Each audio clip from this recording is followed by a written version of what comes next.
Everybody, welcome to our program. This is the Immigration Acts of 1921 and 1924 and how they changed Cleveland. It's a program that's co-sponsored by Case Western Reserve University Siegel Lifelong Learning, the League of Women Voters of Greater Cleveland, Cleveland.com, The Plain Dealer, and our corporate sponsor is First Interstate Properties Limited. Our speaker this evening is John J. Grabowski, who holds a joint position as the Krieger-Mueller Associate Professor of Applied History at Case Western Reserve University, and the Krieger-Mueller Chief Historian and Senior VP for Research and Publications at the Western Reserve Historical Society. He also serves as the editor of the online edition of the Encyclopedia of Cleveland History and the Dictionary of Cleveland Biography. He also has written numerous articles relating to immigration history and to archival issues. Dr. Grabowski received his BA, MA, and PhD degrees in history from Case Western Reserve University, and he's a member of Phi Beta Kappa. Dr. Grabowski.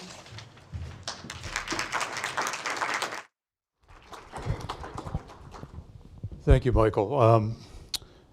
It's appropriate because the Quota Act of number 1921 is known as the Emergency Quota Act, and my trip down here was somewhat of an emergency. I parked on the campus, looked at the right rear tire, it was almost flat. I decided it was time to drive home up on Overlook Road, park the car in the garage, and then to come down. So I've just done 0.7 miles in 8 minutes. I'd like to start off by saying, obviously, this is a timely talk. Every time I speak of immigration, which was my training field as a historian when I was studying Case Western Reserve, it is a topical issue. And we're talking about a number of things today. I don't want to get deeply into politics. There will be parallels that we'll be seeing. There will be questions afterward, and I can venture that way. But we're actually looking at the first major overall limitation of immigration to the United States, which took place in the Roaring '20s.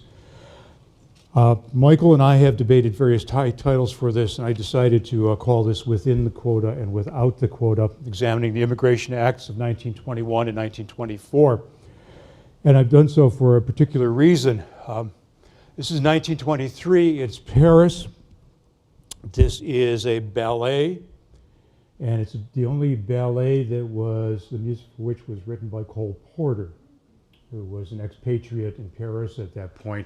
And he, along with another expatriate, Gerald Murphy, who was the heir to the cross leather fortune, Murphy did the book. So this is an actual image from the stage, and it was called Within the Quota.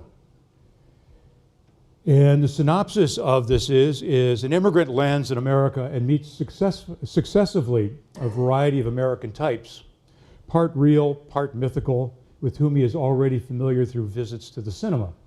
His pleasure in the company of an heiress, a strutting vaudevillian, a jazz baby, and a cowboy is interrupted by repeated appearances of an American Puritan, who is depicted in turn as a social reformer, reform agent, uplifter, and sheriff.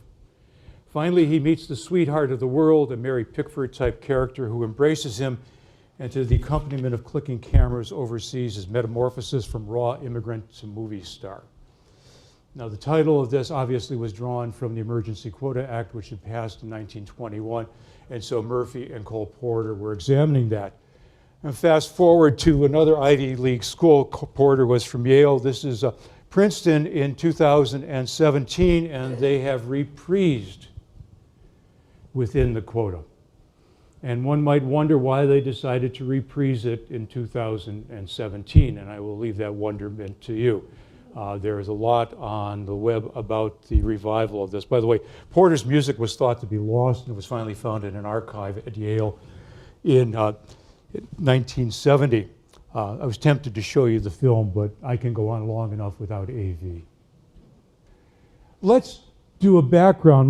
My intention is to talk about the quotas and to speculate sort of counterfactual history, what might have happened in Cleveland if the quotas hadn't been passed. We could spend a lot of time debating that.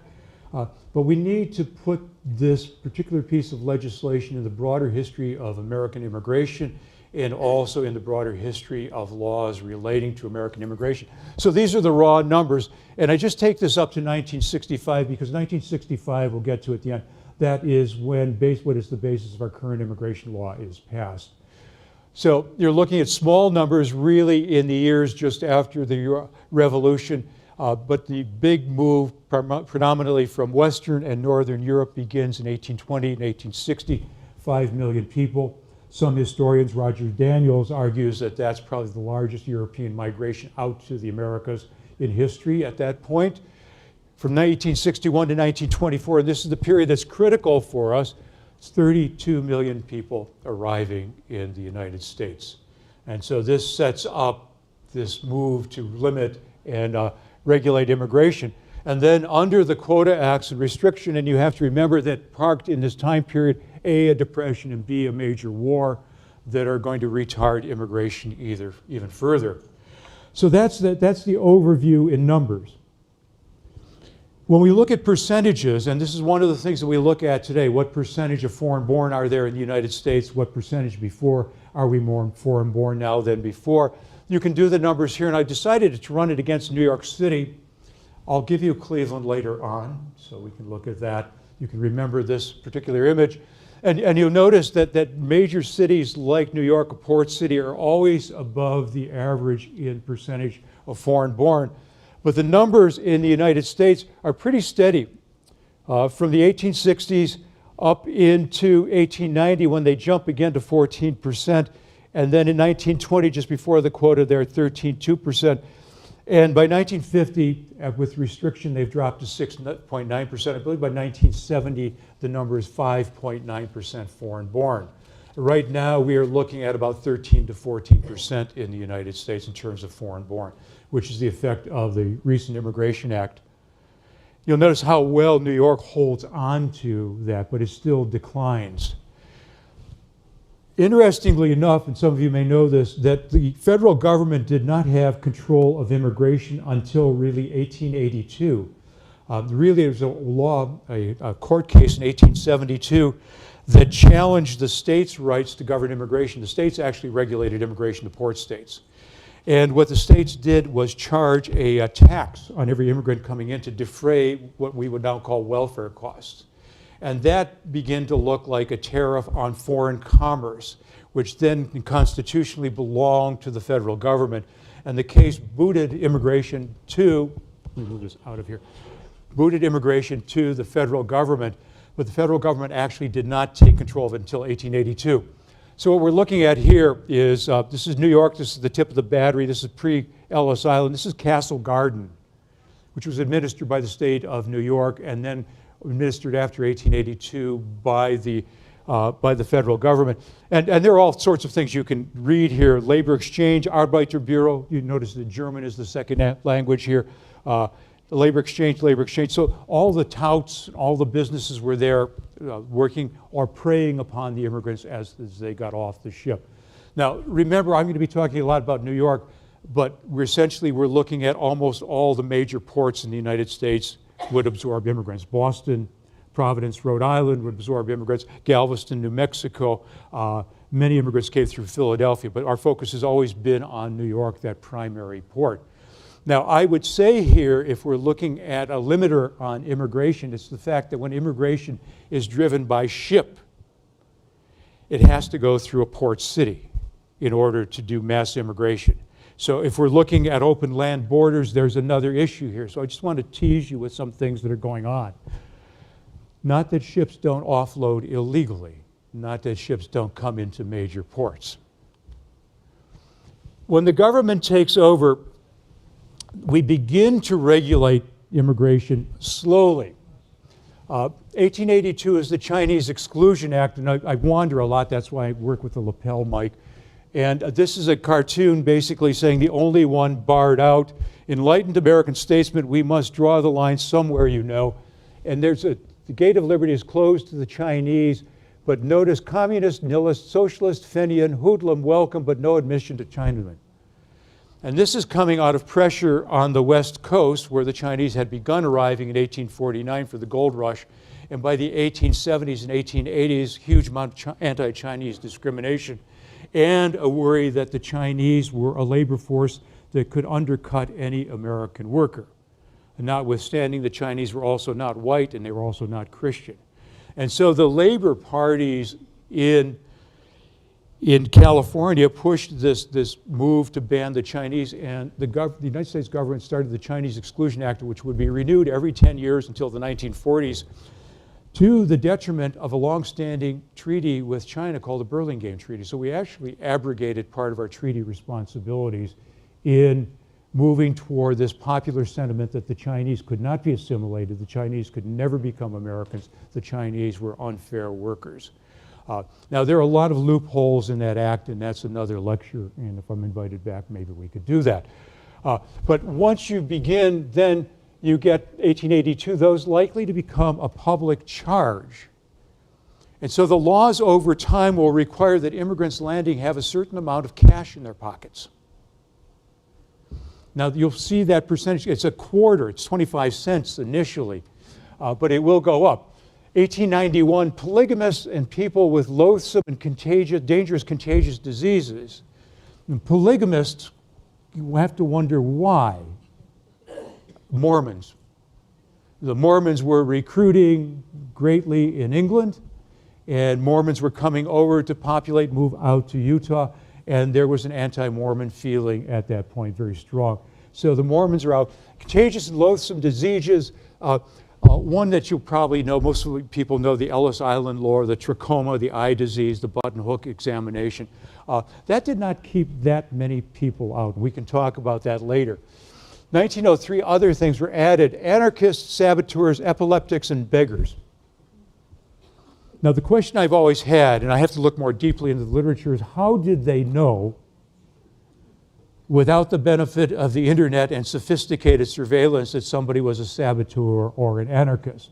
Now, the anarchists in the 1890s were the terrorists of the time. There were 4 major international assassinations. One in Italy, King Umberto, who was murdered by an Italian anarchist who lived in Paterson, New Jersey, and went back. The Empress of Austria was murdered, and the Premier of France was murdered. And in 1901, a would-be wannabe anarchist named Leon Czolgosz from Cleveland, Ohio, assassinated William McKinley in Buffalo. So this was basically terrorism and closing the door on terrorism. Beggars, I don't know, okay?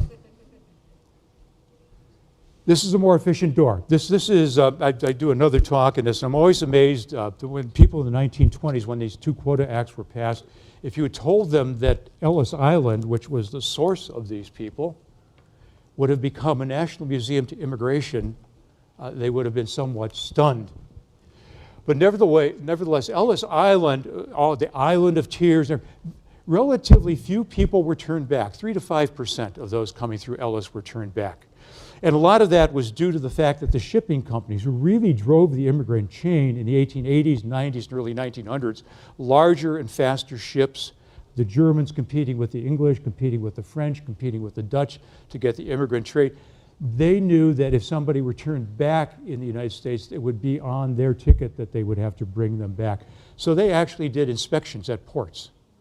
So they knew people would be viable passengers. So that was going on at that point. Numbers, oh God, I'll bore you all to death. I won't read these out to you, but you will notice these are legal permanent residents entering by year. So this is every port in the United States and people coming over the northern and southern borders. But you'll notice how the numbers are climbing. 1905, they go over 1 million for the first time. And we're looking at a nation of about 100 million people. And then in 1907, they go to 1.2 million. You notice that they drop for these 2 years. Immigrants are smart. They knew that there was an economic, not collapse, hiccup problem. It was this crisis, the gold crisis in 1907. We were bailed out. The federal government was bailed out by J.P. Morgan. So that drove the numbers down. And then you see them coming back up again. 1914, the year before the First World War, it's 1.2 million. And you notice what the war does to immigration. And 1919, things are still unsettled, more about that later. 1920, the numbers begin to jump up. 1921, they're up to 18. And that is why you see the Emergency Act come up, because the numbers are coming up again. But there's something in between this. And you notice as they're passed, the numbers are rising 23, 24, and then they begin to drop. Now, again, what we will see is that there are certain numbers at Ellis Island that are different because this is not simply Ellis Island. But 1931, with the Great Depression, global depression on, it's 97,000 immigrants. And actually, if you look at the immigration numbers in the United States between 1930 and 1940, there's a net loss of immigrants and people going back. That's one of the things we have to understand is immigrants were transient. I'll talk a bit about that later, going back and forth. And that troubled some of the people observing this phenomenon. I.e., if you're coming to America, you were coming for freedom and assimilation, not simply to make a buck and go home. My words. This is Ellis Island. I forget which website I picked this up. But there are two things to notice here. One, what the top groups are, and two, that you notice initially, it's Germany, Germany, Ireland, Ireland, and then Italy, Italy, and then Italian, Jewish, Polish, German, Scandinavian. Initially, immigrants were ranked, and if you've done your family genealogy and you've looked at records, they were counted by their homeland. So it didn't matter if you were Slovak, Slovenian, or Magyar. If you came from Austria-Hungary, you came from Austria-Hungary. Then they began to discern that there were different nationalities, ethnic groups within. And this is really nice for us as genealogists, or for me who studies Turks coming to the United States. People coming from Turkey were Armenian, Greek, and some Turks and Kurds. But this evolving science of race, science, quote unquote, popular science, if you will, and how people can be categorized by who they are. But look at the shift. Italian, Jewish, Polish. You'll notice that Northern and Eastern, Western Europeans, there's still some English in, but you're looking at Southern and Eastern Europe. And we're looking at these factors that drive immigration, the push factors that push people out, and the pull factors that pull them up. So as economies in Northern and Western European countries became more robust and families were more limited in size, fewer people emigrated. And then as factors that changed economics, wars moved into Central, Southern, and Eastern Europe, more people were pushed out. Most of the Italians are coming from the Mezzogiorno, the southern part of Italy, where there's incredible poverty. They're fleeing poverty, they're fleeing Mount Etna, they're fleeing other natural disasters.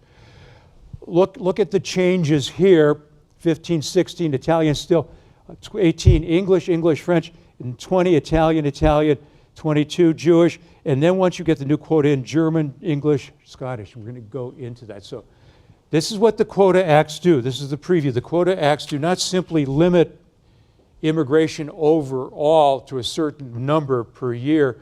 They stack it in a way, they assign quotas by your nationality. And the preferential quotas are engineered for Northern and Western Europeans. This is the starting point for a lot of this legislation. To get out of the way here. If I get any further out of the way, I'm over the edge. In 1894, in Boston, 3 Harvard graduates, whom you will meet in the next image, started something called the Immigration Restriction League. And they were all Boston Brahmins. And the name of this association shall be the Immigration Restriction League. It is not the object of this league to advocate the exclusion of laborers or other immigrants of such character and standards as fit them to become citizens. Okay? Basically, they're limiting the further exclusion of elements undesirable for citizenship or injurious to our national character. And so this all melds with this racial science that's going on and this fear that the founders, the Anglo-Saxons and so forth of the United States are being overwhelmed by these new immigrants, and that the new immigrants really don't want to become citizens, and the new immigrants do not want to learn English, and the new immigrants are too clannish to be assimilated. So there's a lot moving in this. I love this cartoon. There's a wonderful article in the Boston Globe that ran last year, actually, 2017, about the Immigration Restriction League, and I've drawn a lot from it. It's quite a good article. These are the founders: Prescott Farnsworth Hall, Charles Warren, Robert de Courcy Ward. Robert de Courcy Ward was a lawyer, but he was also a climatologist.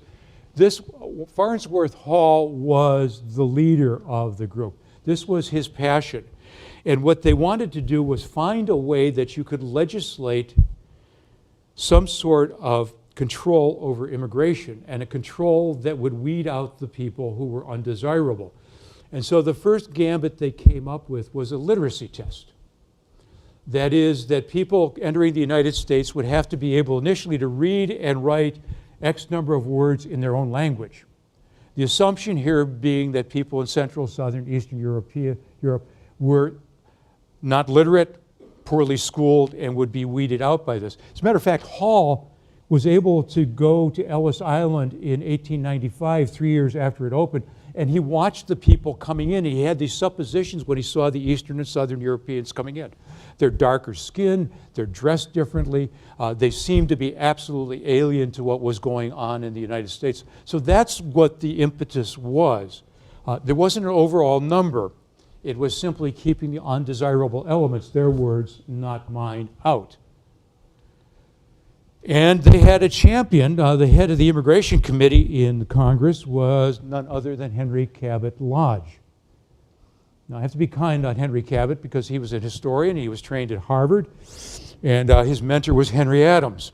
But Lodge was one of the go-to people, and what the Immigration Restriction League did is it acquired more acolytes, and it consistently lobbied both the Senate and the House of Representatives to create and pass this law to restrict immigration.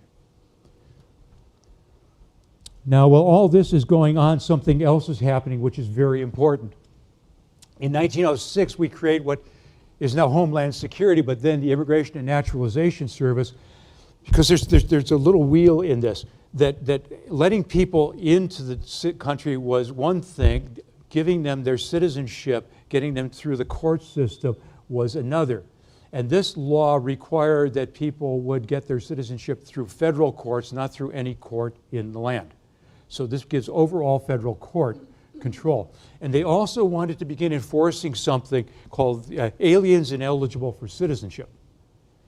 Now, the first naturalization law of 1790 says citizenship is available to white males. And that's the way it runs until after the Civil War, when citizenship becomes available to people of African descent. When immigration begins to move in from Asia and from Central Asian countries, India, for example, the question is, are they white or are they black?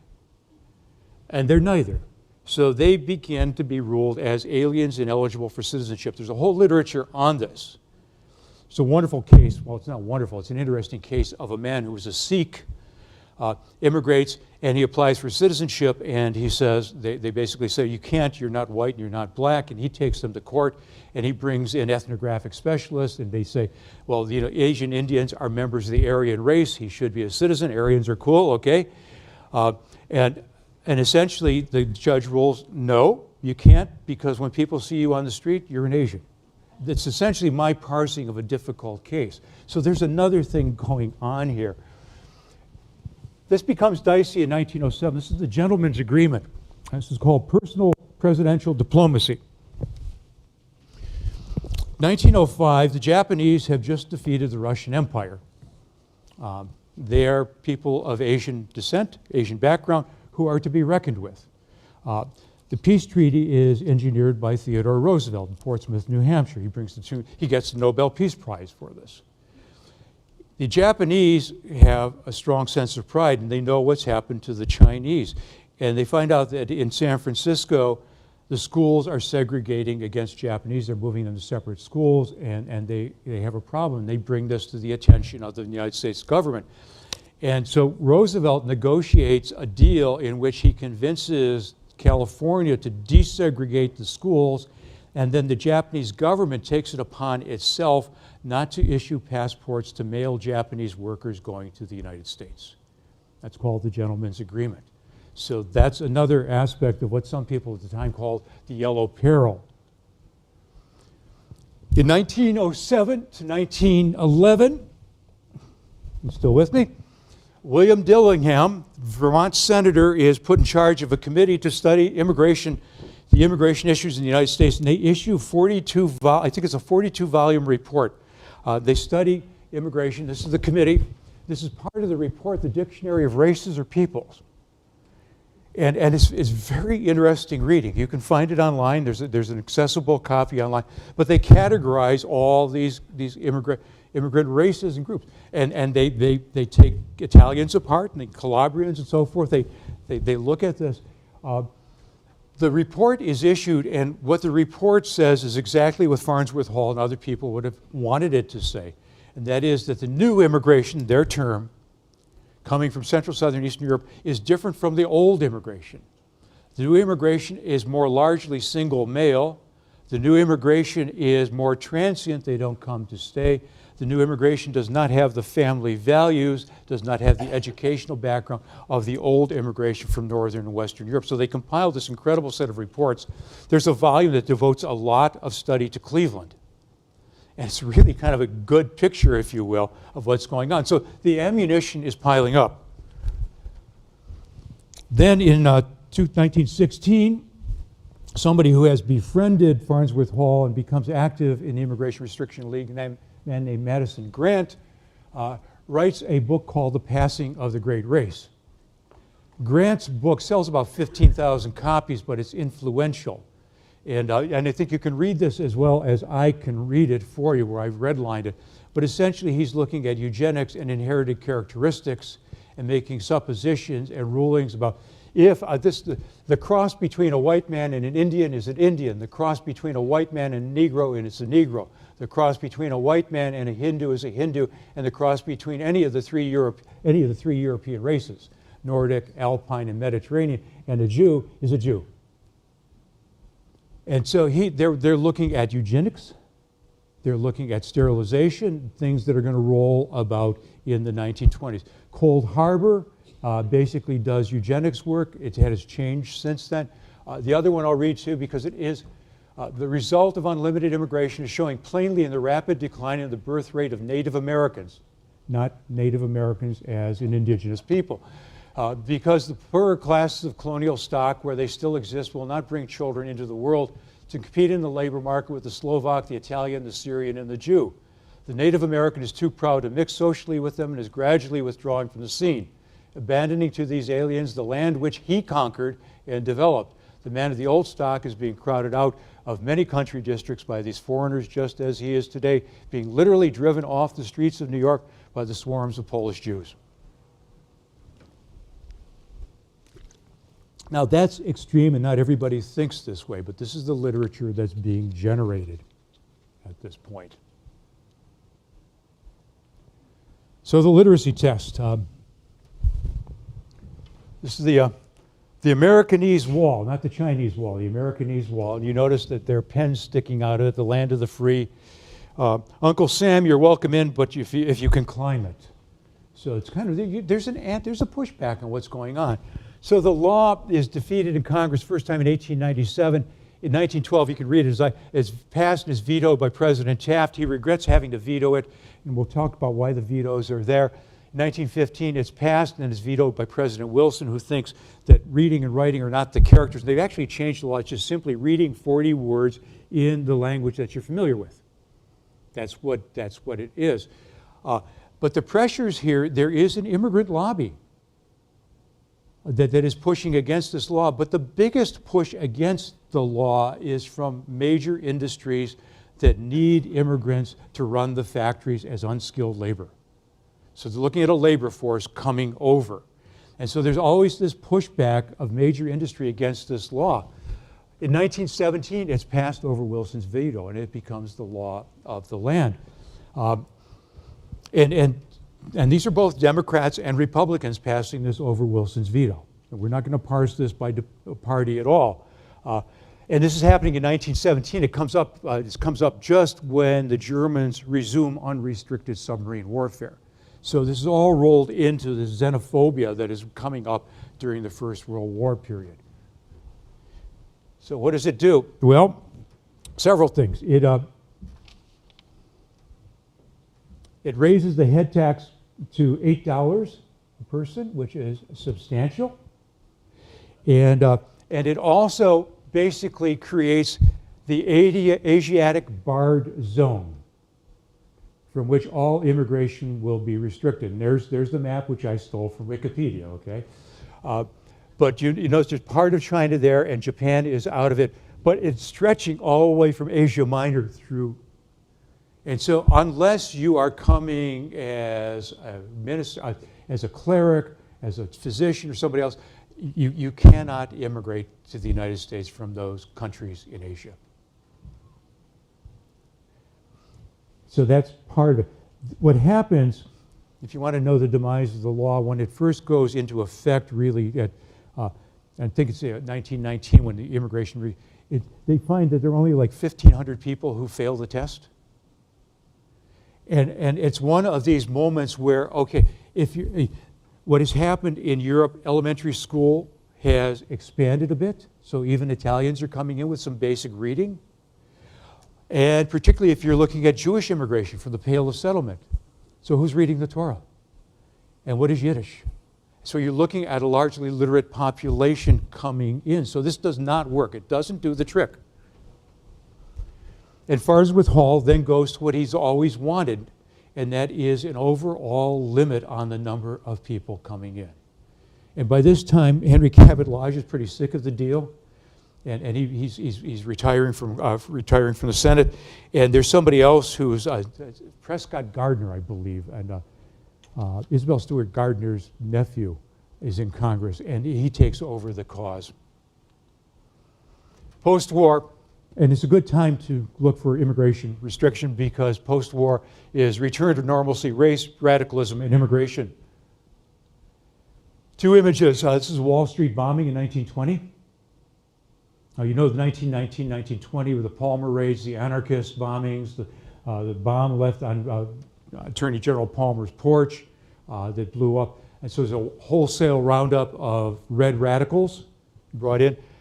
Sacco and Vanzetti, Braintree, Massachusetts. This is constantly in the news. And the other thing that's making life even worse is that there's a post-war recession. The war is over, the businesses are drawn. There's been a steel strike, so the United States seems to be in sort of chaos. Let me give you one more image. That's Cleveland, Ohio, May 1st, 1919, the May Day riots in Cleveland. It's not only the Cuyahoga River that's going to be having an anniversary, this is having its anniversary, this 100th anniversary this year.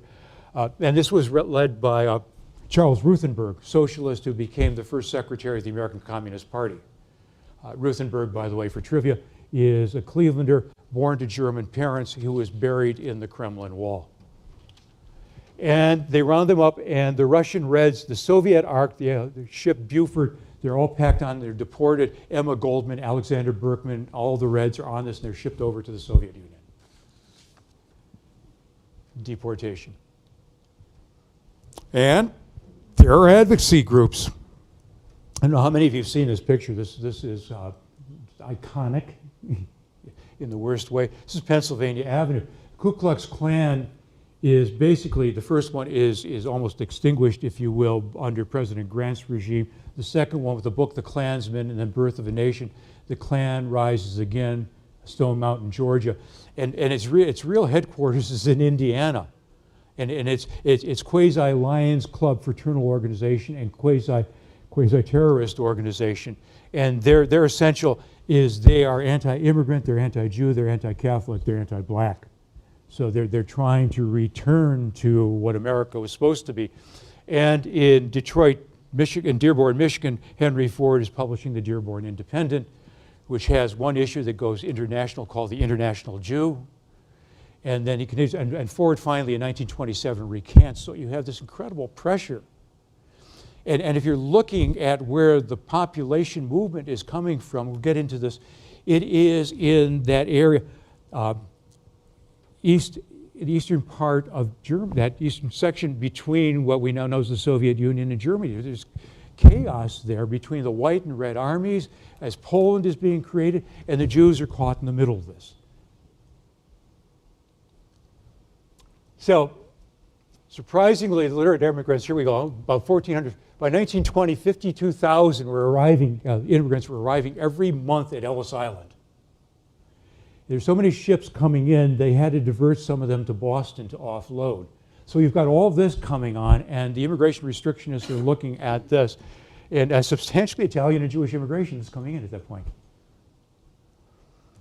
So Albert Johnson, who's from state of Washington, representative of the state of Washington, comes up with the Emergency Quota Act in 1921. You can read it, but basically it sets an overall limit, and that limit is then parceled out by quota, by percentage of population of this nationality or ethnic group living in the United States in the 1910 census.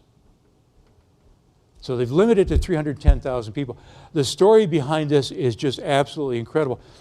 The act is passed in May. It becomes operative in June. Nobody has learned how to administrate it. Nobody has told the steamship companies. Nobody has instructed the consular service.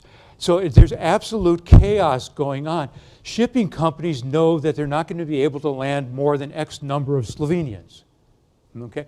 So the question is, which ship gets out of the dock first and gets to quarantine first and gets it? So they're in a competition to bring people in. People are turned back, they're left on ships. It takes a long time to straighten it out. It is an act that is made without forethought at all. And eventually, the group that straightens this out are the shipping companies, because they have the most to lose. And they're doing all this through cable, telegram, and whatever else, trying to work out how many Italians have arrived so far, how many more are in the quota, how many can we bring over. So I won't go any further with that. I love the hairstyle. And what I mentioned earlier, what you're looking at is a reconfigured Europe. This is Europe before the war and Europe after the war. I don't know how many of you heard Robert Gerwarth speak here at our Jubiloti lecture, who basically talked about the fact that World War I did not end in 1918, the Treaty of Versailles. It was in 1918. But if you're looking at Anatolia, if you're looking at Eastern Europe, there were conflicts, displacements, murders, chaos, 5 million more people dying in those areas until 1923. And you had population exchanges. In Turkey, eventually, all the Greeks in Turkey were sent to Greece, and all the Turks remaining in Greece were sent to Turkey. So there was a lot of nationalism rising at this point. And so that's what's encumbering this. And so the question is, if you're a Slovak and you're living now in Hungary, because it was kind of mixed up, are you a Hungarian or Slovak? Which quota do you go under? How are you identified?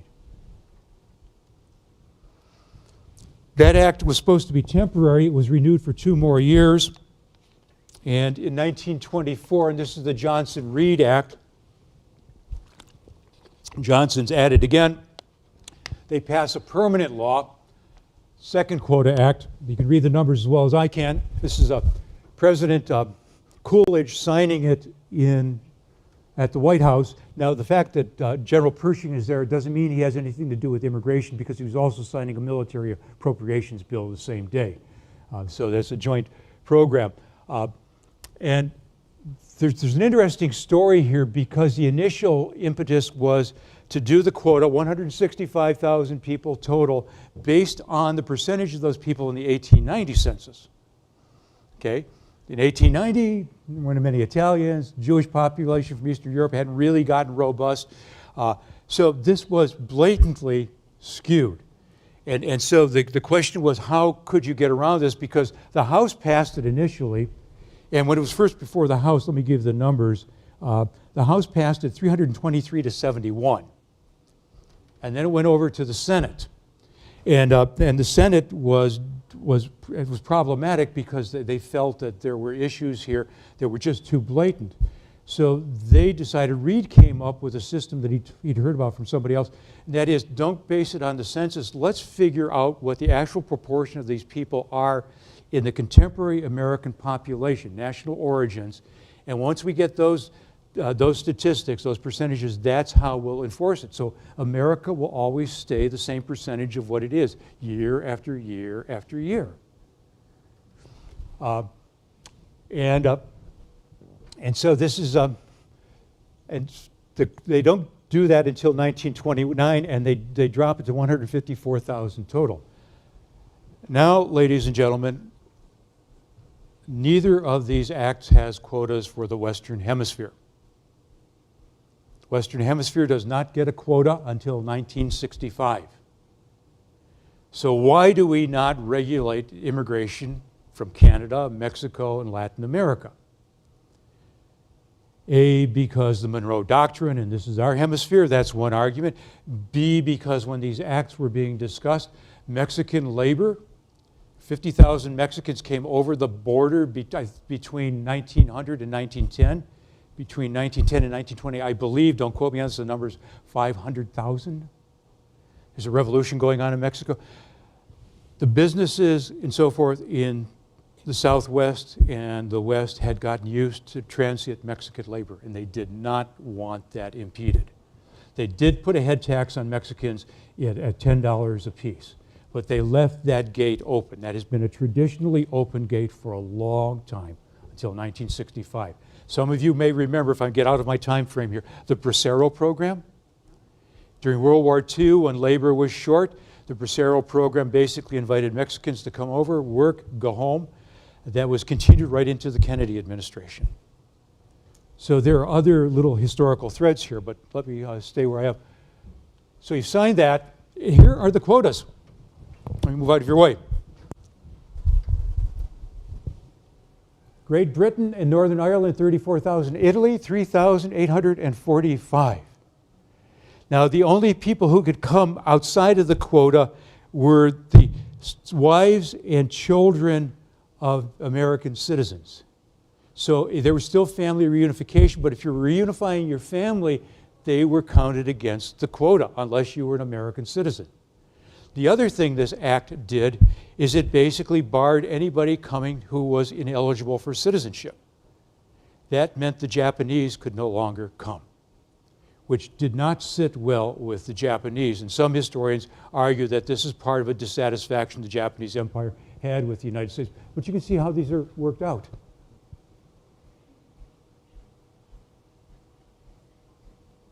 There we go. This chart is really quite good. You can see the percentage of Northern and Western Europe shrinking, and then after the acts, growing. So the engineering was successful. Oops.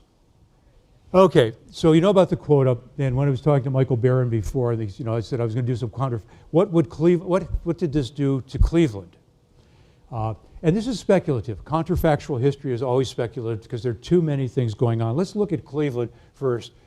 Cleveland at the time of the 1920s, this is during the First World War. This is a very famous poster. It hangs in the Smithsonian. We have copies at the Western Reserve Historical Society.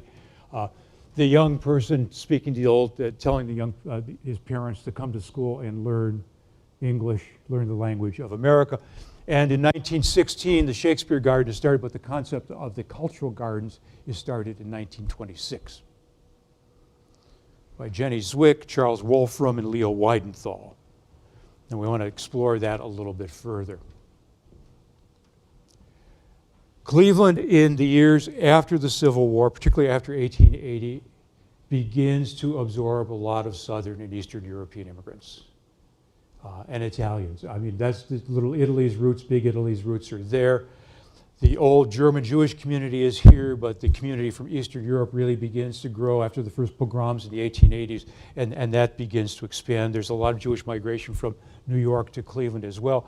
Slovaks, Slovenes, Slovak women working in a World War I factory. This is a good book on these groups. I'm not selling books here. There's nothing on a table outside. This is a picture on Woodland Avenue at the time when that area was growing. So we were beginning to get those same groups. And we were also getting internal migration. So Cleveland's African-American population, you'll see the stats later. These are migrants from the South in the Lower Woodland neighborhood around 1910. And that's Carl and Louis Stokes as young men.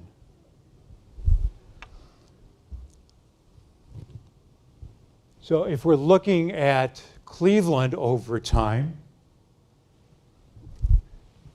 you can see the numbers. I think the one that's critical for me, it says 30%, these are foreign-born. If you take foreign-born and foreign-born children, it's 2/3 of the city at that point. So first and second generation. So this looks like New York. We're outside. There are 5 major cities, Cleveland, Chicago, Detroit, that are on this line. Now with our Pacific Rim immigration, we're looking at Los Angeles and other cities there. But this is the story at this point. Cleveland's percentage now, in terms of foreign-born within the city, is around 5%. That's about it. African Americans in Cleveland, and there's some interesting figures here. You can see the numbers jump between 1900 and 1920. The reason for that is the war is on, industry is booming, and where are you going to get workers when immigration from Europe is largely impeded? So African Americans are pushed out by persecution, by Jim Crow, and they're moving as the first great migration up to a city like Cleveland. So there's a great flow. And you'll also see it bump up during the 1920s. And what does that mean? That means that the labor flow from Europe is being slowed down. So the labor flow, not only of African Americans, but of people from Appalachia and let's say the Virginia area also grows. If you look at the growth of Akron, Ohio in this period in the tire industry, that's when you see this large movement from Western Pennsylvania, West Virginia into Akron, Ohio. So people move for jobs, people move because they're being persecuted. And so when the tap is turned off at one place, it comes on in another. Interestingly enough, a lot of the push against the Quota Acts initially was from industry because they were looking at a workforce. But industry, according to John Hyam in a wonderful book, which just suddenly escapes me, it's Hyam's masterpiece, Strangers in the Land. It's worth a read, and a lot of this talk is based on that. Basically says that by the 1920s, by the mid-1920s, industry was beginning to understand that they could fulfill their labor needs, A, through mechanization, and B, through internal migration of African Americans. So the move was away from pushing against that. One of the great forces in favor of Literacy Act and regulation of immigration was the American Federation of Labor, because this would be competition for skilled labor. So what we're looking at is Cleveland is robustly growing in the 1920s. 29 is beginning to tail off, but you can look at the number of companies, the value of products, industrial production. So it's a place that needs labor. And labor is in the heavy industries. The neighborhoods that we know now are the neighborhoods that were near the industries where the workers lived, and they could walk to the. So one of the questions we have in the Contrafactual, what would have happened to those neighborhoods if the immigration kept? So this is near Broadway and Harvard. It's Polish on one side, Slovenian on the other. This is drawn from a census map. You can see the concentrations of different ethnicities in different areas. And by this time, African Americans are largely being sequestered in what is now was Cedar Central, or out in the area near West 130th Street. There's a small colony there. So there's a study that was based on census tract data there. So we are an ethnic city, and we're building a lot of things. Ironically, the boom here, this is the terminal tower being built. And so the city has undergoing, most of the major buildings in downtown Cleveland that we know were built in the 1920s. There's a lot of, it's moribund until the 50s before things get to be built before. So if you're looking at the Huntington building or the old Union Commerce Bank and the terminal, all this is going on downtown. But the other thing that's going on, which makes the study more complicated, my remarks a little bit dicey, is we're building suburbs. So the Van Swearingens are building Terminal Tower to service their suburb in Shaker Heights. So the city is no longer just, it's no longer expanding by annexing. There are separate sub-communities that are there. And so it's not only for people moving to Shaker Heights, a lot of workers building those houses. One of the things you do see during the 20s is when the labor flow is restricted, the wages tend to go up. So bricklayers are making $6 a day or something like that. It really becomes, and as I said, this is Garfield Park Heights, the new Polish suburb. So Garfield Heights, so these inner ring suburbs, some of them, not Cleveland Heights certainly, but if you're looking at Maple Heights, Garfield Heights, if you're looking at Euclid, you're looking at immigrant groups that are moving out of the city and moving out and moving into these suburbs. So sometimes when I'm going to show you some numbers of immigrant groups in the city, we're not counting the ones in the county.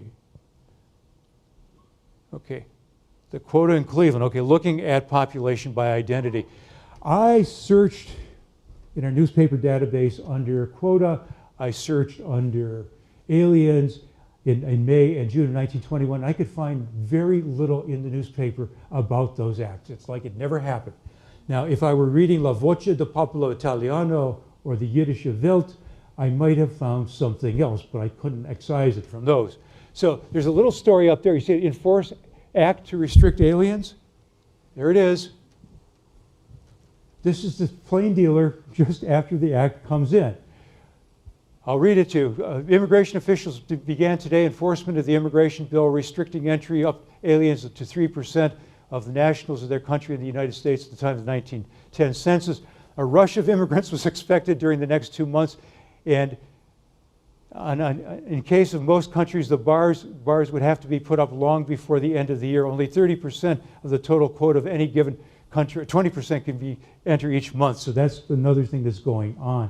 But there's no screaming headlines saying Cleveland's going to suffer. What's going to happen to our ethnic neighborhoods? Remember the congressional majorities that did this. When that law was passed in the amended law, the House voted 308 to 62 in favor of it, and the Senate voted 69 to 9. Now, one of the few people in the House who voted against it was a young congressman from New York City named Emanuel Seller, whose name comes up in 1965 again because he's still there. Let's close out with that. So these are statistics from the census. They don't show a lot of change. And the problem we have is when you're counting from Austria, who's part of that Austrian count before Austria-Hungary is broken apart? And why are the Poles having their own number there in 1900 when there's no Poland?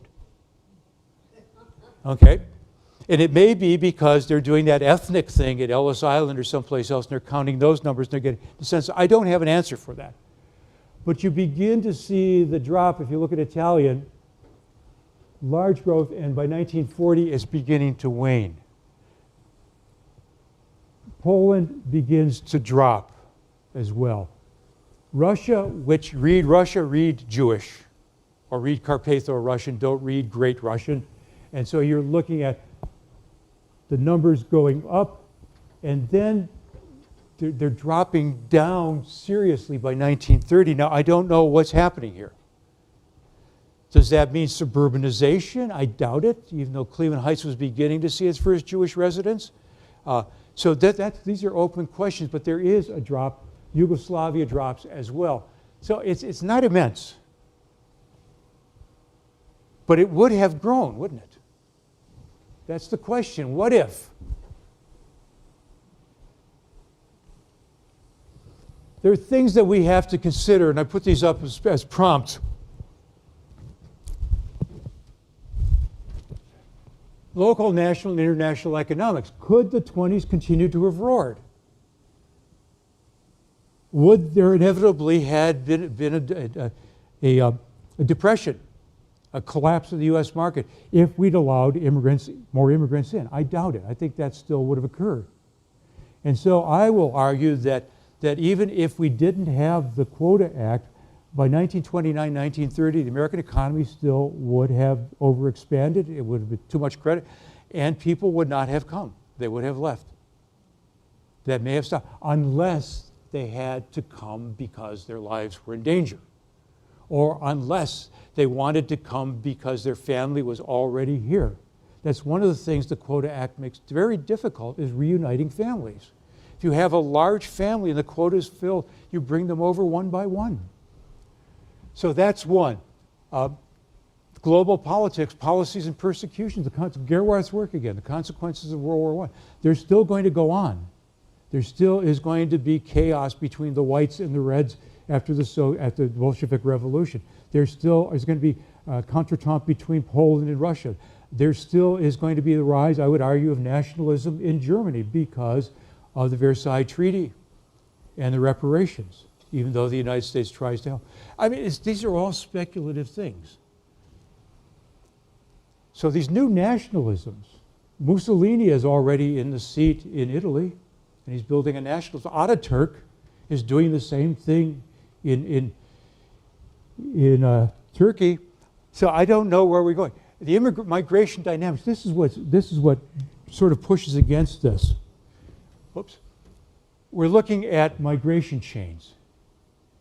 Immigrants or migrants come in chains. Somebody from country A or state A comes and finds a job. They communicate back. The family will come over, friends will come over. Donna Gabaccia has done studies of Italians who've come from one town in Italy. Almost the whole town empties out and ends up in a series of tenement blocks in New York City. So you find this.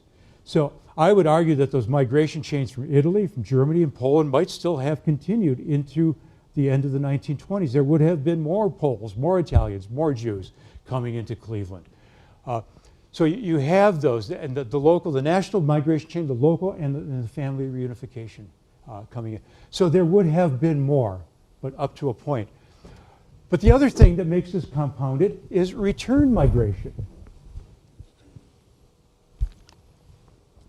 Would Czechs have gone back to the new Czechoslovak Republic to help build up the homeland now that it was free of the Habsburgs? How many Poles went back to Poland now that they finally had a Poland after the war? How many Italians might have wanted to go back to Italy because they thought Mussolini? We don't know. We do know that many immigrants came to return. One of the statistics is that 1/3 of all the immigrants who came to the United States between roughly the end of the American Civil War, the 1870s, and 1914 went back or went someplace else. There's a wonderful book out called Round Trip Ticket to America. Basically, that's what the steamship companies made possible. You could buy a ticket, go and work, get enough money, save it, go home, buy the land, and live like a lord, as they would say. Several groups did this in extreme. Their rates of return immigration have been charted. There are two groups who have the lowest return rates: Jews and Irish. Nothing really to return to. So what you're looking at is an exchange, and this new national pride. We finally have a nation that we wanted. I mean, one of the agreements for creating Czechoslovakia was signed in Cleveland. So it's a very complex thing. And the other point you have is, what would internal migration happen? So would flows of Appalachians and African Americans to Cleveland have continued to be as robust as they were? And if they were, what would the competition for jobs have been? And what would the racial consequences have been? One of the interesting facts that I can only speak about, but not to in any depth, is how people of Southern, Eastern, Central European origin ended up absorbing American racial attitudes. We do know in 1919, during the Great Steel Strike of that year, that African Americans who had worked in the mills when the white workers were away came back as strikebreakers, and there were battles between them. We do know that in 1863, the draft riots in New York City were basically largely Irish, but the targets were African Americans. And so what was the fear? Was it job competition? Was it economic competition? So what would have happened to Cleveland if you had these two confluences coming in at this point? This is speculative. I have no answer for you. And you really had that internal migration. What a Western Hemisphere migration. I don't know if you saw the small numbers about Mexicans. By the 1920s, Cleveland had a small Mexican population. Mexicans were working their ways up the railroad lines into Chicago, Whiting, Indiana. My colleague, John Flores, has just done a wonderful study of Mexicans in Chicago in the 1920s. It's gotten incredibly good reviews in how they still stayed politically active in terms of Mexican politics while they were in Chicago. They weren't totally divorced from their heritage. So it opens up all of these issues. But I think in 1930, with the Depression, it would have stopped. And I think the war probably would have gone on and kept it on. So the question is, what happens afterwards? Would we have become more Italian? Yes. Would we have become more Jewish? Yes. Less dependent on internal migration? Probably. Don't know. It depends how the employers would play one group off after another. Would neighborhoods have endured longer? I don't know. Perhaps. But perhaps the new immigrants would have pioneered out to the other neighborhoods, the new Polish settlement or Euclid Avenue. We don't know. The question is transportation, how they would have worked. Would the lack of work in the Depression have strained intergroup relations? Yeah, it would have. Even though there was a move for inter-ethnic, interracial solidarity, there was very much a leftist move at that time to bring everybody together. The UAW during the 30s was the one union that had mixed membership of blacks and whites. So there are a lot of wheels in motion here. Would we have started a cultural garden? My thesis is that the reason that Zwick, Weidenthal, and Wolfram started that garden in 26 was, yes, there was the example of Shakespeare, but B, the door had just been slammed in the face of groups that people felt were culturally inferior. And I think that was an impetus to create those gardens. Now, Mark Thibault's working on a book on the cultural gardens, and he may approach that, and a couple of other people have talked about it. But you know, those gardens are a signifier of that, at least in my opinion. Quota, and I'm off, and we have time for questions. There's one piece of legislation that's not on the agenda tonight, and it's the piece of legislation that really changed Cleveland and the United States. It's the Hart-Celler Act of 1965. And Lyndon Baines Johnson is signing it here, and he's sitting on Liberty Island by the Statue of Liberty signing that act. And that created a quota for the Western Hemisphere, created a quota for the Eastern Hemisphere, but it gave no special treatment to any ethnic group. There were same limits on each country overall. The quotas were allowed for family reunification, and they also, the major thing was if you had a job skill that could not be filled by somebody in the United States, you could get what is now called an H-1B visa. But it didn't discriminate against any particular group. One of the arguments in David Reamer's book called Still the Golden Door is that Congress by the 1960s was composed in substantial part of some of the children of the immigrant groups that had been affected by the Quota Acts. And this was, if you want to use the word, their chance to tip the scale back to even, to do the right thing and change the wrong thing. And many people perfectly expected. When Johnson signed this law, he said, no, people will not notice this law. This is not a major change. I mean, in between this, there's the 1952 law that codifies American immigration. But he says that, and the expectation is that the flow is still going to come from wherever it came before. These families will reunify. People will still come from Europe. But Europe's economy is booming in the 60s. Europe is importing immigrants. The Germans are bringing in Turks as Gastarbeiter. And so there's not that much, after reunification of families, that much pressure for people to move out of Europe.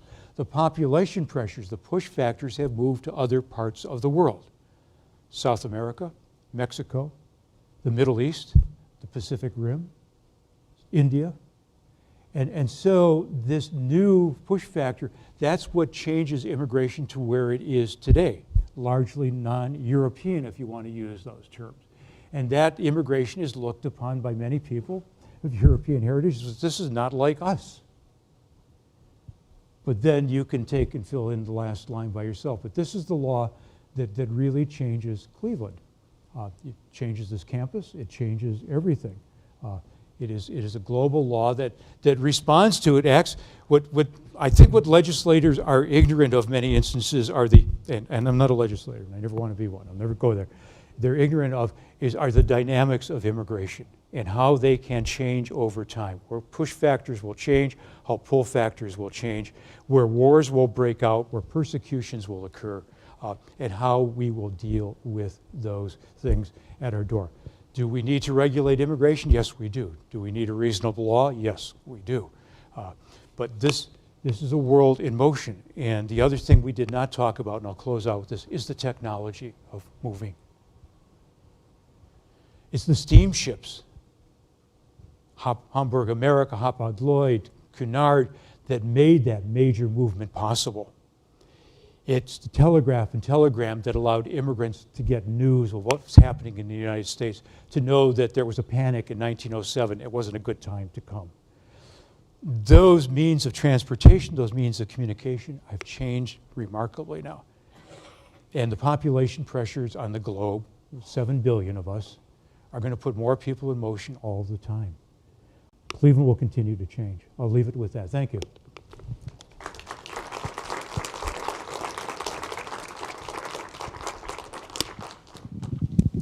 I did go on, sorry. Do questions right now? If you have a question, why don't you just raise your hand and I'll try to get around you. And I'll stay here. How much do you think the eugenics movement influenced these two immigration acts? Very much. The eugenics movement was very strong behind that. It's basically, this is the time where we're beginning to sterilize feeble-minded, categorizing people, moron, idiot, feeble-minded, and so forth, and trying to do selective breeding. So yeah, it's an integral part. Cold Harbor is an integral part of this movement.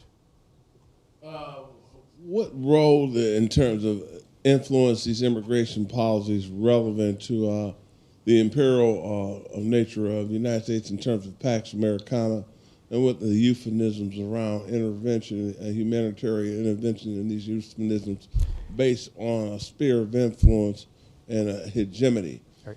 How did that impact this, and how did it impact the role of nativism and Eurocentric birthright that influenced what she was indicated in terms of eugenics?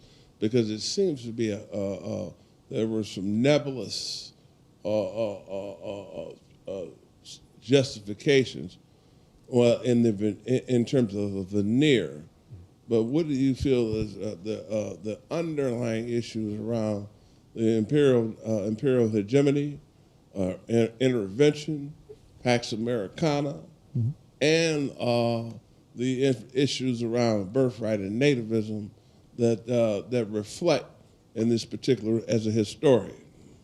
It is in a sense, it is colonial. It's colonial in a very broad sense. The Western Hemisphere is excluded from quotas largely because it's our hemisphere. It's treated that way. Panama, Colombia, banana republics, United Fruit Company, all the way through. So, basically we've said it's our hemisphere. And in terms of colonialization, the categorization of immigrants by race and ability basically mirrors what you will see in colonial enterprises anywhere else in the world. Who are capable people? Who are people that, quote unquote, need to be led? Who are people that can assimilate? So there's suppositions in this.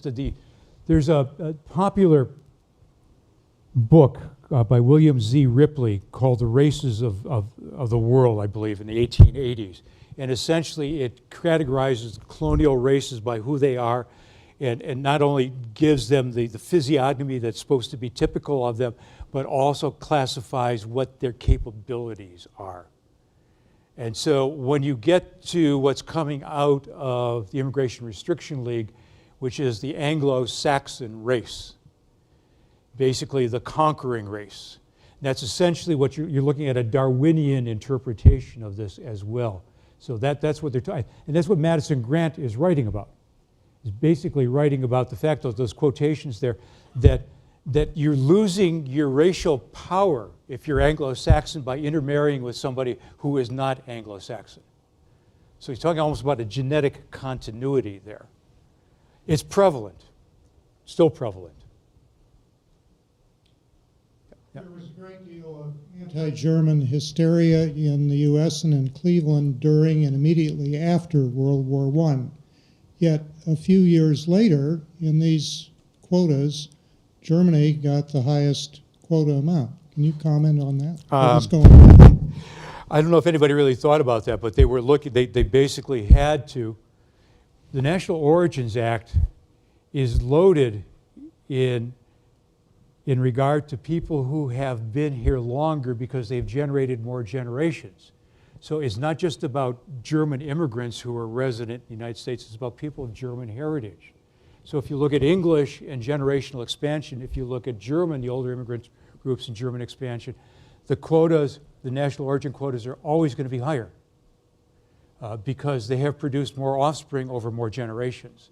That's what the 1890 thing was doing, but that's what the invidious part about the national origins thing is, because it's basically breaking down the multi-generational ethnic background of the United States. Now, how they handled people who were German and Scandinavian or intermarried, I don't know. That's why they were going to do it in 2 years. It took them 4 years. So it's long, but it's there.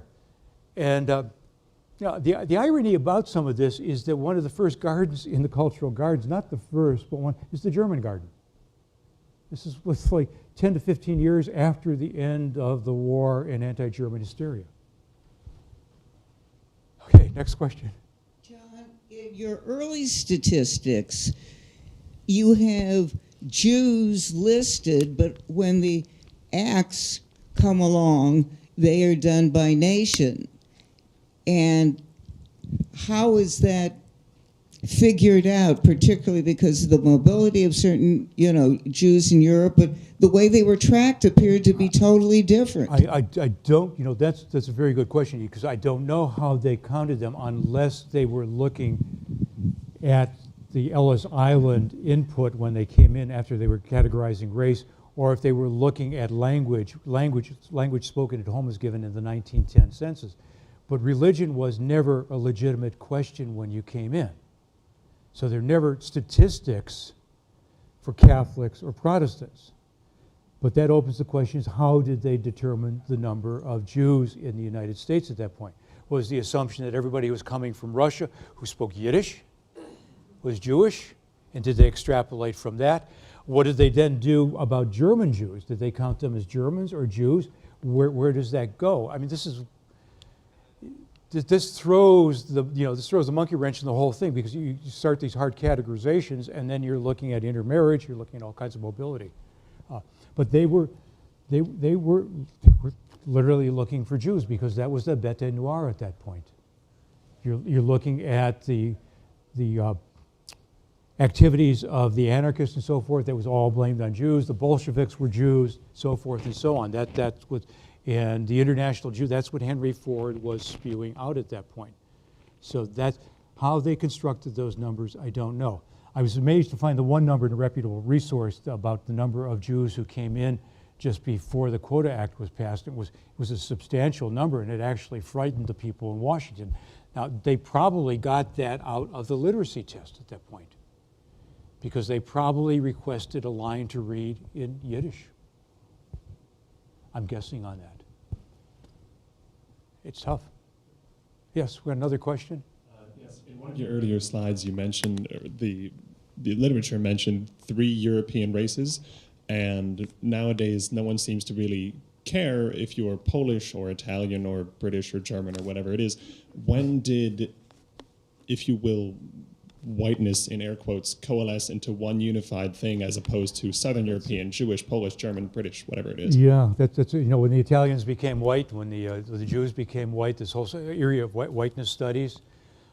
Scholars, now David Roediger is one of the scholars who works on whiteness studies, and that posits the fact that these immigrants who were unassimilable, particularly during the World War II period, became part of the war effort. But the other issue is that they were defined as white to offset the increasing prejudice against black.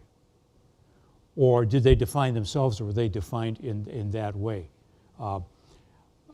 It's not good scientific historical evidence, but if you look at a lot of the old popular movies during World War II, catch the names of some of the characters, and they will have ethnic last names, and they're all fighting together.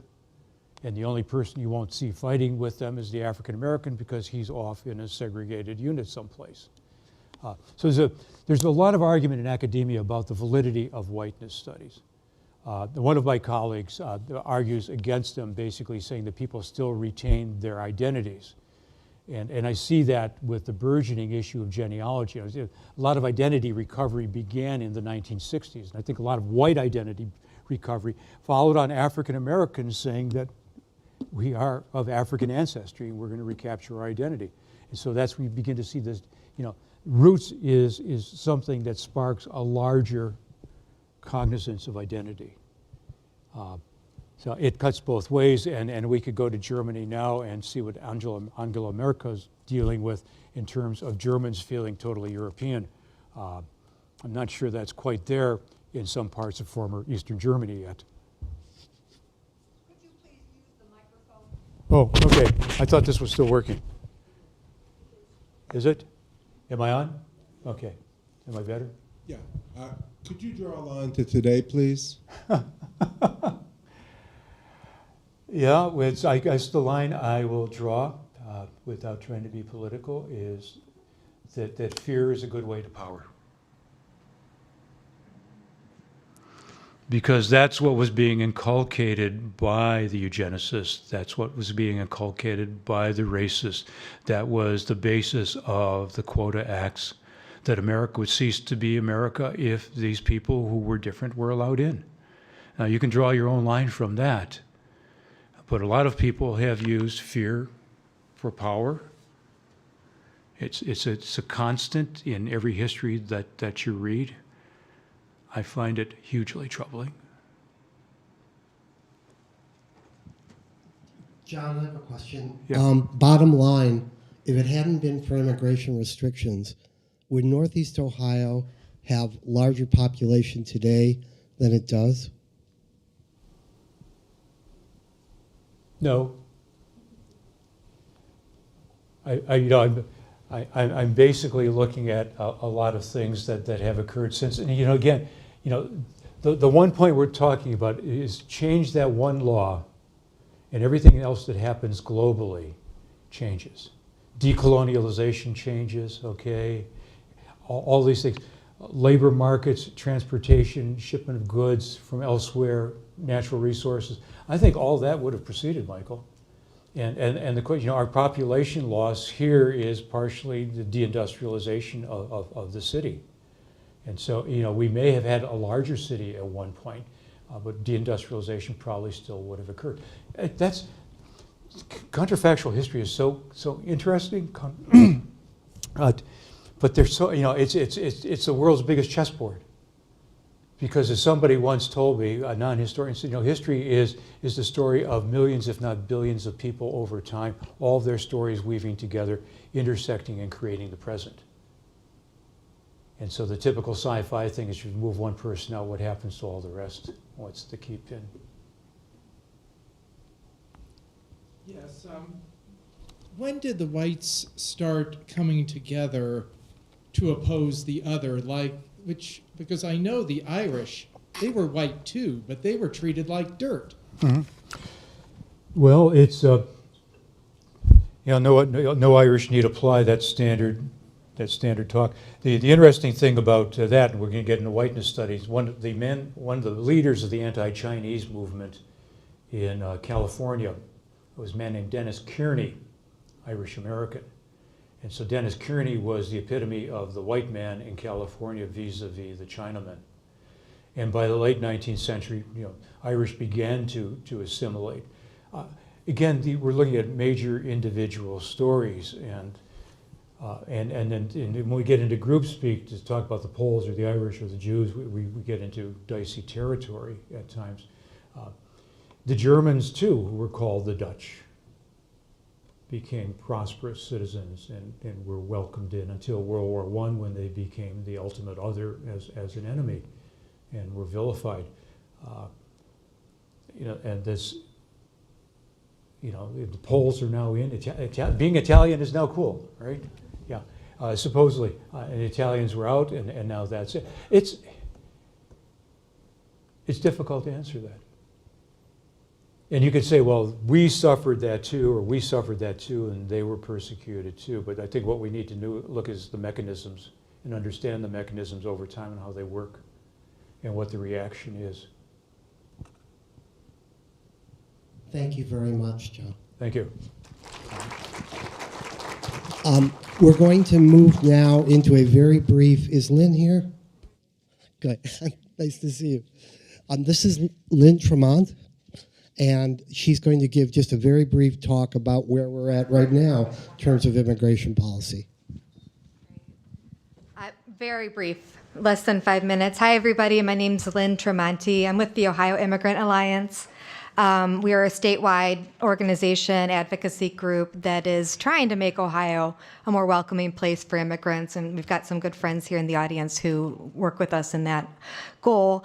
I spent about 10 years in DC working in policy and advocacy there in Congress, and so what I just wanted to talk about is more contemporary. And I wanted to start out by saying that nobody believes that the current immigration laws work. They don't work for immigrants, they don't work for employers, they don't work for the law enforcers. But what we're seeing now is that there is a lot of authority that the executive branch has in deciding how they enforce this broken set of laws. And so you're seeing a very dramatic change from the previous administration to now. And I want to take a spotlight on a group of people who are both deportable and have the right to stay here. There are people who came out here a long time ago. They could have entered with a visa. They could have entered without inspection crossing the border. But they ended up building lives here and settling down, maybe marrying an American citizen, having children here. And based on certain factors, hardship, if perhaps they had a child with Down syndrome who also had heart defects and wouldn't be able to get treatment in their home country, for various reasons, they were given a work permit and allowed to stay under an order of supervision.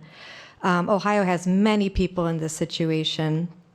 And unfortunately, they're in that limbo status where they're both deportable, but also if the administration says that they can stay, then they can stay. And so under previous administrations, tens of thousands of Ohioans were allowed to stay under these orders of supervision. And then when Trump came into office, he said, he had told us that he was going to, get rid of all the bad people or whatever and focus on criminals. But it was so much easier to just go through their list of people that they already had. They knew where they were. They knew their addresses, and say, you come in early for, these people with orders of supervision would have meetings every year with ICE. Come in early for your meeting. Okay, Jesus, it's, I'm sorry. I know you've been here for 20 years, but you got to go. And so the goal was just to get rid of as many people who had already been through the court process so that they could do it as quickly as possible. And it didn't matter, honestly didn't matter whether they had the kid with the congenital heart defect who couldn't get the treatment in Morocco. It didn't matter if they had 4 American kids and they were the primary caretaker of those kids. It just didn't matter. And so unfortunately, there are a lot of broken hearts and a lot of broken families in Ohio.